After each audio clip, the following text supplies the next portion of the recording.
지금 여러분의 계좌를 보며 가장 고통스러운 질문은 딱 하나일 겁니다. 엔비디아 지금이라도 사야 하나? 아니면 지금이 꼭지인가? 언론에서는 매일 AI 거품론을 떠들지만 정작 주가는 보란듯이 신고가를 갱신하며 비웃고 있죠. 포모 증후군에 시달리며 추격 매수를 고민하는 개미들과 닷컴 버블의 악몽을 떠올리며 인버스를 만지작거리는 투자자들.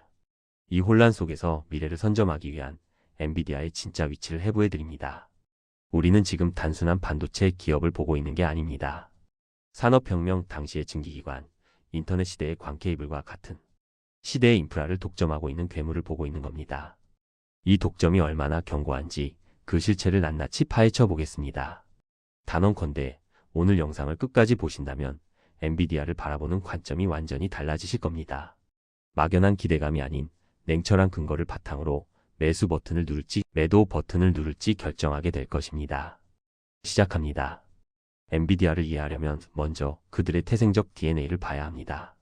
많은 분들이 엔비디아를 그저 게임용 그래픽 카드 만들던 회사로 기억합니다. 맞습니다. GPU는 원래 모니터에 점을 찍어 그림을 그려주는 단순 노동자였습니다. 하지만 젠슨 황은 이 단순 노동자 수천 명을 모으면 천재 한 명인 CPU보다 더 빨리 복잡한 수학 문제를 풀 수 있다는 사실을 간파했습니다. 이것이 바로 병렬 연산의 핵심입니다. CPU가 순차적으로 일을 처리할 때 GPU는 동시에 수천 개의 데이터를 씹어먹습니다. 2006년 엔비디아는 운명을 바꿀 결정을 내립니다. 바로 쿠다 생태계의 출범이죠. 당시 월가는 미친 짓이라고 했습니다.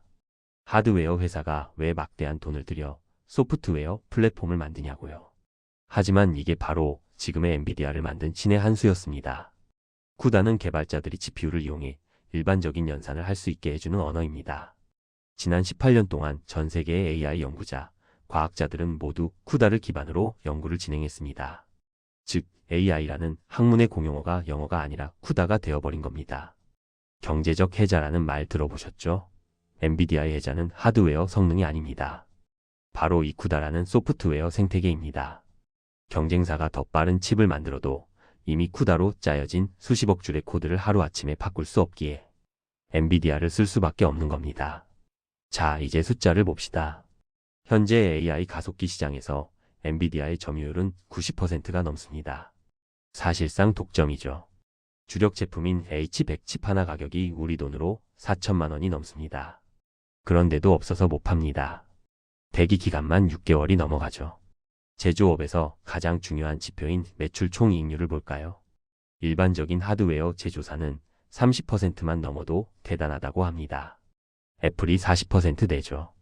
그런데 엔비디아는 무려 70% 중반을 기록하고 있습니다. 이건 제조업의 마진이 아닙니다. 소프트웨어 기업이나 명품 브랜드의 마진입니다. 과거 엔비디아의 매출을 책임지던 게이밍 부문은 이제 조연으로 물러났습니다. 데이터 센터 매출이 전체의 80% 이상을 차지합니다.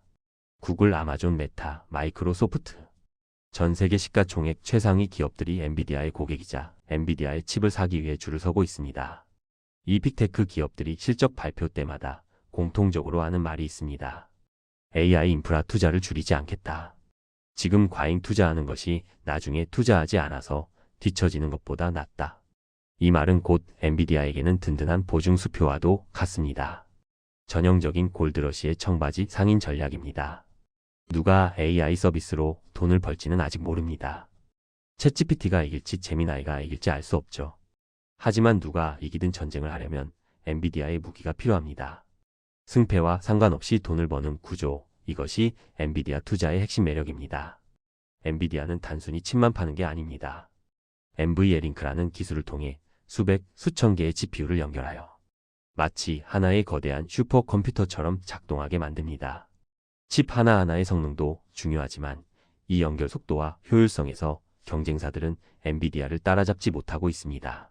몇 년 전 엔비디아가 멜라녹스라는 네트워크 회사를 인수했을 때 사람들은 의아해했습니다. 하지만 지금 그 진가가 드러나고 있죠. 데이터 센터 내부에서 병목 현상 없이 데이터를 전송하는 인피니밴드 기술은 엔비디아 AI 서버의 필수 요소가 되었습니다. 하드웨어를 넘어 옴니버스라는 디지털 트윈 플랫폼으로의 확장도 주목해야 합니다.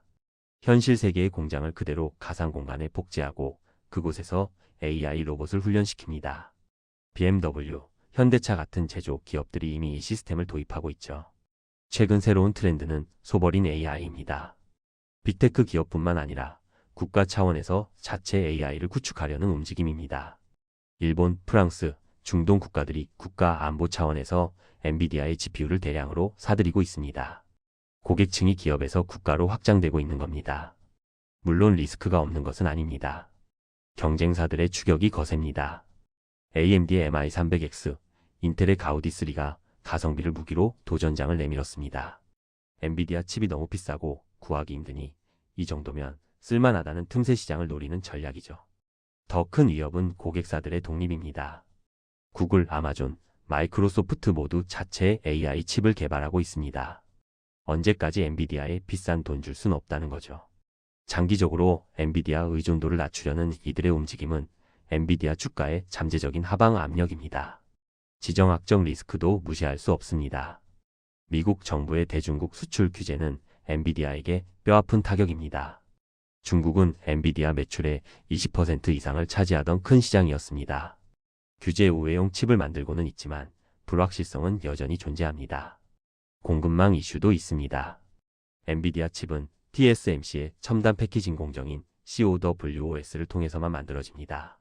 TSMC의 생산 능력이 곧 엔비디아의 판매량 한계입니다. 수요가 아무리 많아도 찍어내질 못하면 매출은 늘지 않습니다. 하지만 엔비디아는 가만히 있지 않습니다. 차세대 아키텍처 블랙웰이 출시를 앞두고 있습니다. 기존 호퍼 아키텍처 대비 추론 성능은 30배, 에너지 효율은 25배 향상되었다고 주장합니다. 경쟁사들이 따라오면 다시 도망가는 초격차 전략입니다. 특히 중요한 건 에너지 효율입니다. AI 데이터 센터가 전기를 너무 많이 먹는다는 비판이 거셉니다. 블랙웰은 같은 전력으로 훨씬 더 많은 연산을 처리합니다. 이는 데이터 센터 운영 비용을 획기적으로 줄여주기 때문에 고객사들이 칩을 교체할 강력한 요인이 됩니다. 지금까지는 AI를 학습시키는데 GPU가 많이 쓰였다면 앞으로는 학습된 AI가 서비스를 제공하는 추론 시장이 폭발할 겁니다. 엔비디아는 이 추론 시장까지 장악하기 위해 소프트웨어와 하드웨어를 최적화하고 있습니다. 시장의 파이가 더 커지는 단계죠. AI는 이제 시작입니다. 텍스트를 넘어 이미지, 비디오, 그리고 3D 공간 생성까지. 또한 바이오 헬스케어에서 신약 개발 시간을 단축하고 자율주행의 완성도를 높이는 모든 과정에 엔비디아의 GPU가 들어갑니다. 다시 밸류에이션으로 돌아가 봅시다. 주가가 너무 비싸다고 합니다. 하지만 주가 수익 비율을 보면 이야기가 다릅니다. 주가가 3배 오를 때 순이익은 5배, 6배 늘었습니다. 선행 PER 기준으로 보면 엔비디아는 과거 5년 평균보다 오히려 저평가 구간에 있기도 했습니다. 성장성을 감안한 PEG를 보면 더욱 명확합니다. 보통 PEG가 1 미만이면 저평가, 1.5 수준이면 적정 주가로 봅니다. 엔비디아의 폭발적인 이익 성장률을 대입하면 지금의 주가는 결코 거품이라고 단정 지을 수 없는 합리적인 구간에 위치합니다. 24년에 실행된 액면 분할도 긍정적입니다. 주당 가격이 낮아지면서 개인 투자자들의 접근성이 좋아졌고 이는 수급 측면에서 주가를 부양할 수 있는 강력한 호재입니다. 엔비디아는 벌어들인 막대한 현금으로 무엇을 할까요? 바로 자사주 매입과 배당입니다. 주주 환원 정책을 강화하고 있다는 것은 경영진이 회사의 미래에 대해 자신감을 가지고 있다는 가장 확실한 신호입니다. 미래의 먹거리 로봇입니다. 젠슨 황은 차세대 AI의 물결은 물리적 AI, 즉 로봇이 될 것이라고 선언했습니다. 엔비디아는 로봇의 두뇌가 될 칩과 로봇을 훈련시킬 가상 공간을 모두 제공하며 로봇 시대의 패권까지 노리고 있습니다. 엔비디아 생태계에 들어온 스타트업만 수천 개입니다. 이들은 엔비디아 플랫폼 위에서 앱을 만들고 서비스를 합니다.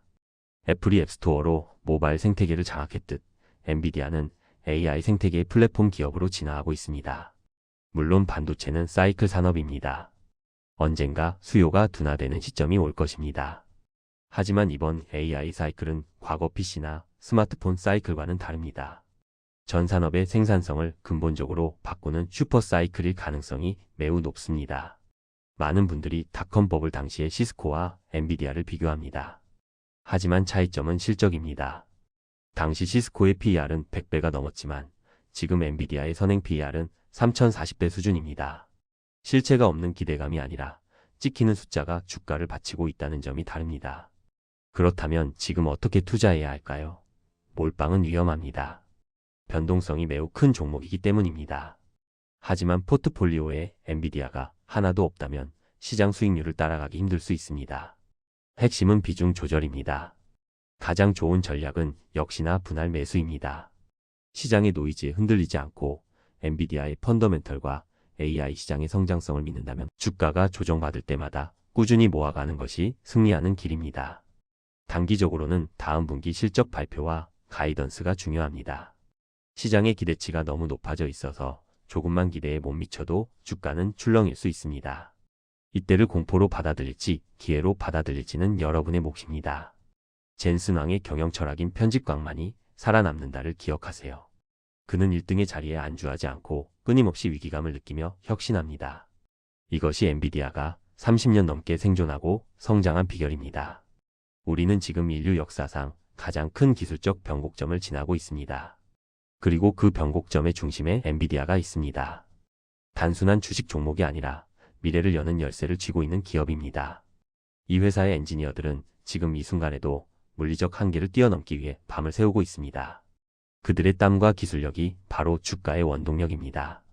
우리가 투자하는 것은 단순한 티커, 심볼 NVDA가 아니라 그들의 혁신에 대한 믿음이어야 합니다. 기술은 어렵고 시장은 냉혹합니다. 하지만 데이터는 거짓말을 하지 않습니다. 압도적인 점유율, 미친 듯한 이익률, 그리고 끊임없는 로드맵. 이 세 박자가 맞아떨어지는 기업은 역사적으로 드물었습니다. 물론 영원한 상승은 없습니다. 언젠가는 조정이 올 것이고 겨울이 올 수도 있습니다. 하지만 겨울이 지나면 반드시 봄이 오듯 AI라는 거대한 흐름은 멈추지 않을 것입니다. 그 흐름에 올라타시겠습니까? 아니면 지켜만 보시겠습니까? 결국 선택은 여러분의 몫입니다. 하지만 적어도 오늘 영상을 통해 엔비디아라는 기업이 가진 진짜 가치와 리스크를 명확히 이해하셨으리라 믿습니다. 막연한 두려움보다는 공부하고 분석한 확신으로 투자하시길 바랍니다. 엔비디아는 반도체 회사를 넘어 컴퓨팅의 역사를 새로 쓰고 있습니다. 이 역사의 현장에 동참하는 것은 투자자로서 큰 행운일지도 모릅니다. 긴 호흡으로 이 위대한 여정을 함께 지켜봅시다. 오늘의 영상은 여기까지입니다. 데이터로 본 엔비디아의 현재와 미래, 여러분의 투자 판단에 도움이 되셨기를 바랍니다. 시장은 언제나 준비된 자에게 기회를 줍니다. 투자는 아는 만큼 보입니다. 공부합시다. 구독과 좋아요는 큰 힘이 됩니다. 영상 시청해 주셔서 감사합니다.